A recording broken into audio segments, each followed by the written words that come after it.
ስለዚህ ዛሬ ጠራው ካብርሽ ከህይወትክ ለአንዴና ለመጨረሻ ጊዜ አስወጣኝ በቃ። በመጨረሻም እንግዲህ ሄርሜላ ወደ ትክክለኛ ውሳኔ መምጣቷን ያየንበትን ቪዲዮ ከመሸት ተመልክተናል ማለት ነው። እኔ በፍጹም አልጠበኩም። በነገራችን ላይ ቀን ሩታና ኤፊ የለቀቁትን ቪዲዮ ከተመለከትኩኝ በኋላ የሆነ ነገር እንዳለ እርግጠኛ ሆኜ ነግሬያችሁ ነበረ እና በጭራሽ ግን ሄርሜላ በዚህን ያክል ልክ ከአብርሽና ከሩታ ህይወት ለመውጣት ትወስናለች ብዬ በፍጹም አልጠበቅኩም። ምክንያቱም ሄርሜላ እስከዛሬ የመጣችበትን ነገር ስንመለከት አብርሽን በቀላሉ ትለቀዋለች ወይም አብርሽን በቀላሉ ትታ የራሷን አዲስ ህይወት ትጀምራለች ብለን በፍጹም አንጠብቅም። ይሄ ብዙዎቻችንን ሰርፕራይዝ ያደረገ ነገር ነው ብዬ ነው የማስበው። ግን ሄርሜላ በዚህ ውሳኔዋ አብርሽና ሩታን ብቻ ሳይሆን የምትጠቅመው ከማንም እና ከምንም በላይ እራሷ ናት የምትጠቀመው። እግዚአብሔርን ነው። እኔ በጣም ነው የምታሳዝነኝ ማለት ነው። አስባችሁታል? ለእሷ የማይሆን ቦታ ውስጥ ማለት ነው ጭራሽ እኔ ገና ለትዳር አልደረስኩም እያለ የሚመጻደቅን ሰው ነው አፍቅሬያለሁ ወይም ብላ ይህንን ሁሉ ዋጋ ስትከፍል የነበረው፣ ይህንን ሁሉ ስትሰደብ የነበረው፣ ይህንን ሁሉ ስትንከራተት የነበረው እና ብዙ ነገሮችሽን ሚስ እያደረግሽ ነው። እግዚአብሔርን አሁን እኔ ተረድተሽ ከሆነ የምርም ከነዚህ ሰዎች ህይወት መውጣት አለብኝ ብለሽ አስበሽ ይህንን ውሳኔ ወስነሽ ከሆነ ከማንም በተሻለ በዚህ ነገር ተጠቃሚ ልትሆኝ የምትችው አንቺ ነሽ እና ይሄ ውሳኔሽ በደንብ አፕሪሺየት የሚደረግ ውሳኔ ነው ማለት ነው። እንደዚህ አይነት ወንድ ወደ አንቺ ህይወትም መጥቶ ይጠቅምሻል የሚል እሳቤ የለኝም። እውነታውን ንገረኝ ካላችሁ ወይም እውነታውን ተናገር ብላችሁ የምታስቡ ከሆነ የምሬን ነው የምላችሁ። እኔ በጣም አብርሽን በትላንትናው ንግግሩ በጣም ነው የመዘንኩት። በጣም ብዙ ነገር ይቀርሃል ብዬ እንዳስብህ ሁላን ያደረከኝ የምሬን ነው የምልህ። ምክንያቱም የሆነ ዘሎ እንዳልጨረሰ ወጠጤ ነው ስትሆን የነበረው እና ያ ደግሞ እጅግ በጣም ያሳዝናል። ብቻ ሄርሜላ ራስሽን ከዚህ ነገር ማዳንሽ ከማንም በተሻለ አንቺንኑ ይጠቅምሻል ብዬ ነው የማስበው ማለት ነው። ሰላም፣ እንዴት አመሻችሁልኝ የኔ ውድ ቤተሰቦች? ደህና ናችሁ ወይ? አለን፣ እግዚአብሔር የተመሰገነ ይሁን። ዛሬም እንግዲህ ከመሸ በተለቀቁት ቪዲዮዎች ዙሪያ እንደተለመደው ሀሳባችንን ልንሰጥ ተመልሰን መተናል ማለት ነው። ዛሬ ከረጅም ጊዜ በኋላ በአብርሽና በሩታ እንዲሁም በሄርሜላ ዙሪያ ከተለቀቁት ቪዲዮዎች እጅግ በጣም ደስ የሚል እና ብዙ ሰዎችን የሚያስደስት ነገር የተመለከትን ይመስለናል ማለት ነው። ሄርሜላ እስከ ዛሬ ድረስ እየሄደችበት ያለውን መንገድ ፍጹም ስህተት መሆኑን ተረድታ ከአብርሃምና ከሄርሜላ ህይወት ለመውጣት መወሰኗን የተመለከትንበትን ቪዲዮ አይተናል ማለት ነውና ይሄ እጅግ በጣም የሚያስደስት ነገር ነው። አሁን እስኪ አብርሃምን ከሄርሜላ ጋር ለማድረግ ዋጋ ስትከፍሉ የነበራችሁ ሰዎች፣ አካኪ ዘራፍ ስትሉ፣ ያዙ ይልቀቁኝ ስትሉ የነበራችሁ ሰዎች ምን እንደሚወጣችሁ መመልከት እፈልጋለሁ። ከዛ ውጭ ብቻሽን አወራሻለሁ ምናምን እቺ ልጅ በቃ መንገዳችሁ ስህተት እንደሆነ ስለገባት ነው። አብርሃም በነገራችን ላይ ማለት ነው ማስተዋል የምትችል ከሆነ አንተ በጣም ሰፊ ቻንስ እየተሰጠ ያለ ሰው ነህ። በጣም ተደጋጋሚ እድሎችን እግዚአብሔር እየሰጠ ያለ አይነት ሰው ነህ። ለምን ብትለኝ በቃ አለ አይደለ እንደ ጥፋትህ ልክ ሁሉም ነገር ከእጅ የወጣብህ አይደለም። እውነቱን ስነግርህ ማለት ነው እንደ ጥፋትህ እንዳንተ ሁኔታ ብዙ ነገሮች እየተበላሻሹብህ እንደውም እንዳልሆነ ነው እየተረዱ ያሉት ማለት ነው። የምሬን ነው የምልህ እግዚአብሔርን።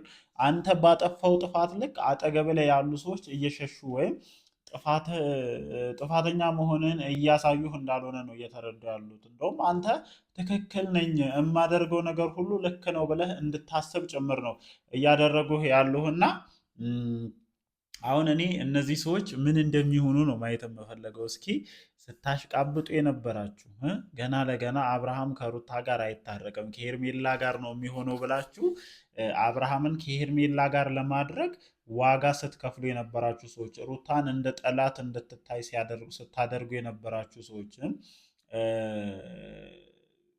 ባሏን ቀምታችሁ ለሌላ ሴት ለመስጠት ስትሯሯጡ የነበራችሁ ሰዎች አሁን ምንድን ነው የምትሉት ነው? አሁን እኔ የእናንተን መጨረሻ ለመሄድ በጣም ጓግቻለሁኝ እና ሄርሜላ በዚህ ውሳኔሽ እንደምትጸኚ ተስፋ አደርጋለሁኝ። እውነት ነው ቀላል መንገድ አላሳለፍሽም። ቀላል ነገር ተራምደሽ አልመጣሽም። ከአብርሃም ጋር ለመሆን በጣርሽባቸው ጊዜያቶች በጣም ብዙ ዋጋ ከፍለሻል። ከዚህ ሰው ጋር አሁንም እቀጥላለሁኝ ብለሽ ብትራመጂ ምንም 1 ዓመት ሙሉ የተመሰቃቀለ ህይወትን ነው አይደል ያሳለፍሽው። እመኚኝ ከዚህ በኋላ ምስቅልቅልቅል ያለ ነገር ነው እንትን የምታሳልፊው ማለት ነው። ልጁ እሳት ነው፣ የነካውን ሁሉ የሚያቃጥል አይነት ልጅ ነው። እግዚአብሔርን የምሬን እኮ ነው የምላችሁ። ይኸው ሩታን እስከነ ልጇ ከእርግዝናዋ ጀምሮ ሲያቃጥላት የነበረ ልጅ ነው። አንቺም መጣሽ 1 ዓመት ሙሉ እስኪ ከአብርሽ ጋር ቆንጆ የሆነ የፍቅር ጊዜ አሳልፍ ያለውኝ ቆንጆ ጊዜያቶችን አሳልፈናል ብለሽ ልታወሪ የምትችይበት ታሪክ የለሽም። በየቀኑ ከመቁሰል በየቀኑ የሆነ ነገር ከመሆኑ ውጪ ማለት ነው። እና ከዚህ ነገር ራስሽን በማዳንሽ ማንንም አይደለም የምትጠቅሚው፣ የኔ እህት ራስሽን ነው የምትጠቅሚው። አንቺ ቆንጆዬ ቺክ ነሽ፣ ይኸውልሽ እግዚአብሔርን ቆንጆዬ የሆንሽ ቺክ ነሽ እና በጣም ብዙ ቻንሶች ብዙ ተስፋዎች አሉሽ እና እነዛን ተስፋዎችሽን በገዛ እጅሽ ስታጨልሚ እንደነበር ነው እኔ የማስበው። እና አሁን ላይ ከዚህ በኋላ ወለል ብለው እነዚህ ቻንሶች እነዚህ ተስፋዎች ይከፈታሉ። ሲቪያችሁን ማስገባት የምትፈልጉ ከትዳር ከልጅ የጸዳችሁ ሰዎች ካላችሁ እቺ ልጅ ስትረጋጋ ሲቪያችሁን በእኔ በኩል እያስገባችሁ ሲቪያችሁን ከሄርሜላ ጋር ሆነን አብረን እያየን ምርጫዎችን እናካሄዳለን ማለት ነው። ከትዳር ከልጅ የጸዳችሁ አጓጉል ሱሶች የሌለባችሁ ጽድት ፍክት ያላችሁ ጉብሎች ጎረምሳዎች እየመጣችሁ ስትረጋጋ ነው። ግን በነገራችን ላይ የአብርሽ ነገር ሙሉ በሙሉ ከጭንቅላታ መውጣቱን ስናረጋግጥ ሲቪያችሁን እያየን እናወዳድራችኋለን ማለት ነው። እስከዛ ድረስ ራሳችሁን ሬዲ እያደረጋችሁ መቆየት ትችላላችሁ ማለት ነው። እኔ ደስ ብሎኛል። ከዚህ በኋላ የሄርሜላ አማካሪ ነኝ እንደውም ማለት ነው። በጣም ደስ ስላለኝ ከዚህ በኋላ የሄርሜላ አማካሪ ነኝ። በየትኛውም አጋጣሚ ሁሉ እንዳልኳችሁ ከሱስ ከአጓጉል ሱሶች የጸዳችሁ ፍራንክ ኪሳችሁ ላይ የሞላ ጸዳ ነዳ ያላችሁ ሰዎች ካላችሁ እስከዛ ድረስ ተዘጋጁ፣ ሲቪያችሁን አዘጋጁ። እኛ ደግሞ አየት አየት አድርገን ከሄርሚ ጋር እንመርጣለን ማለት ነው። እና እኔ በጣም ደስ ብሎኛል፣ የምሬን ነው። ከዚህ በኋላ በቃ ሄርሚ አሁን ተመቻችተናል። ከዚህ ነገር ስለወጣሽ ራስሽን ከዚህ እሳት ስላዳንሽ በጣም ነው ደስ ያለኝ። እና እንግዲህ ሩታ ከዚህ በኋላ ነገሮችን እንዴት አድርገሽ ማስተካከል እንዳለብሽ አላቅም። የአንቺና የአብርሃም ህይወት ውስጥ መሰናክል ሆና የቆየችው ሄርሜላ ራሷን አውጥታለች።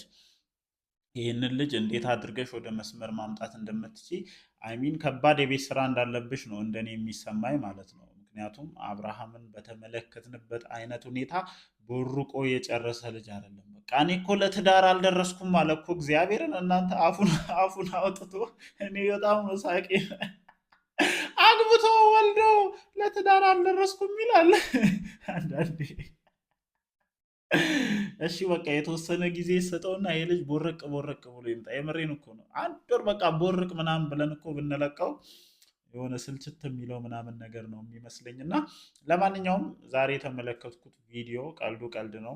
እንደ ሀሳብ በጣም የተደሰትኩበት፣ በተለይ ደግሞ ሄርሜላ ከዚህ ነገር ራሷን በማዳኗ እጅግ በጣም የተደሰትኩበትን ቪዲዮ ተመልክቻለሁ። ብዙዎቻችሁም የሄርሜላን ሀሳብ ስትደግፉ እንደነበረ በቪዲዮ ኮመንት ሴክሽን የተጻፉ ነገሮችን አይቼ ለመረዳት ችያለሁኝ። እና ያው አለ አይደለ የግሩፕ ነገር ሆኖ ከዚህም ከዛም ሆናችሁ እንትን ትላላችሁ እንጂ እውነታውን የምትክዱ አይነት ተከታዮች ወይም ኦዲየንሶች እንዳልሆናችሁ ውስጥ ያውቀዋል። ግን ያው ሳይድ ከመያዝ አንጻር እኔ የከሌ ነኝ እኔ የከሌ ነኝ ከመባባል አንጻር ነው እስከዛሬ ድረስ ብዙ ነገሮች ሲባሉ የነበሩት፣ የስህተትንም መንገድ ሲደገፍ የነበረው በዛ መንገድ እንደሆነ ተስፋ አደርጋለሁኝ። አሁን ላይ አብዛኛው ነገር ጥርት ወዳለው ወደ እውነታው እየመጣ ይመስለኛል። ሄርሚዬ በርቺ፣ አለን ከጎንሽ ነን እንዳልኩት ትንሽ ስትረጋጊ ችግር የለውም። ቆንጆ ትዳር ልጅ ምናምን የሌለው ፍክት ጽድት ያለ ሰውን ሲቪያቸውን አይተን ምናምን አወዳድረን እንቀጥራለን ማለት ነው። ለማንኛውም ወዳችኋለሁኝ። በዛሬ ቪዲዮ ዙሪያ እናንተስ ምን አይነት ሀሳብ አላችሁ? እንደተለመደው ሀሳባችሁን ኮመንት ሴክሽናችን ላይ ማስፈራችሁን አትርሱ። ይመቻችሁ።